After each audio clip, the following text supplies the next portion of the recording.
Hello दोस्तों, राधे राधे। कैसे हैं आप सब? आई होप आप सभी अच्छे होंगे, स्वस्थ होंगे, मस्त होंगे। तो आज मैं लेकर आई हूँ पुत्रदा एकादशी की संपूर्ण कथा, महत्व और इसका क्या फल है। आइए विस्तार से जानते हैं कब है। तो पुत्रदा एकादशी इस साल 23 और 24 अगस्त दोनों दिन मनाई जाएगी। तो यह एकादशी श्रावण शुक्ल पक्ष में आती है। 22 और 23 अगस्त की रात को यह तिथि लग रही है और 23 और 24 अगस्त दोनों दिन यह तिथि रहेगी। तो 24 अगस्त को एकादशी व्रत का रखना श्रेष्ठ रहेगा, विशेष रूप से संतान सुख की प्राप्ति के लिए, संतान सुख की कामना रखने वालों के लिए दंपति को इस दिन व्रत रखने और कथा पढ़ने के लिए श्रेष्ठ दिन है। तो आइए संपूर्ण कथा का श्रवण करते हैं। श्री प्रभु के चरणों में कोटि कोटि नमन और उनके चरणों में ध्यान करते हुए कथा का शुभारंभ करते हैं। भगवान श्री कृष्ण ने युधिष्ठिर से पूछा, मधुसूदन, सावन में किस नाम की एकादशी होती है?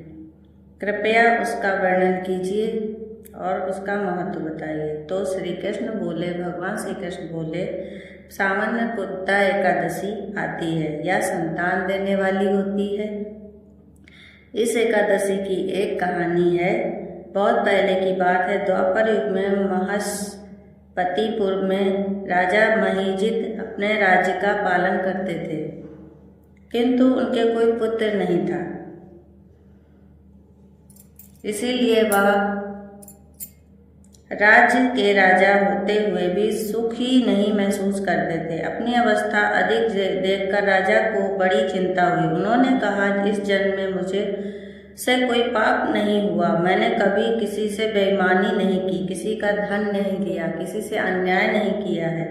फिर भी हमारे साथ ऐसा क्यों है? तो फिर मेरे साथ ऐसा क्यों हो रहा है? सज्जन पुरुषों का सदा सम्मान किया जाता है, क्योंकि किसी को द्वेष का पात्र नहीं समझना चाहिए।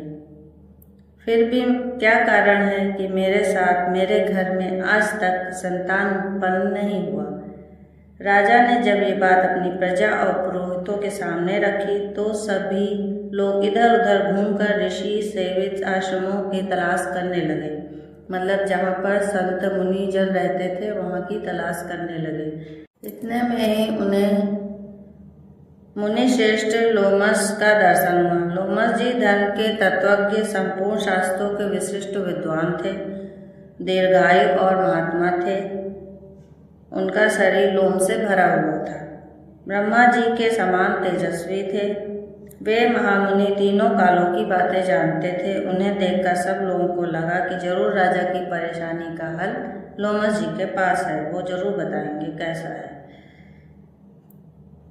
तो सभी लोग लोमस जी के पास गए तो उन्होंने पूछा कि अपने आगमन का कारण बताओ। तुम लोगों के लिए जो हितकर कार्य होगा उसे मैं अवश्य करूँगा। प्रज्ञा ने कहा कि इस समय महीजत नाम के राजा हैं, उन्हें कोई पुत्र नहीं है। हम लोग उन्हीं की प्रजा हैं जिनका उन्होंने पुत्र की तरह अपना पालन किया है। उन्हें पुत्रहीन देखकर उनके दुख से दुखित हो गए हैं, इसीलिए हम तपस्या करने का दृढ़ निश्चय कर यहाँ आए हैं। राजा के भाग्य में इस समय हमें आपका दर्शन मिल गया है। महापुरुषों के दर्शन से ही मनुष्यों के सब कार्य सिद्ध होते हैं। मुझे मुनि हमें अपना उपाय बताइए। महर्षि लोमस 2 घड़ी तक ध्यान करते रहे। इसके बाद उन्होंने कहा कि राजा महीजित पूर्व जन्म में मनुष्यों को चूसने वाला धनहीन वैद्य था। वह वैद्य गांव-गांव घूमकर व्यापार किया करता था। एक दिन राजा को प्यास लग रही थी। पानी से भरी हुई बावली देखकर वैद्य ने यहाँ पानी पीने की सोची, लेकिन तभी एक गाय के बछड़े के साथ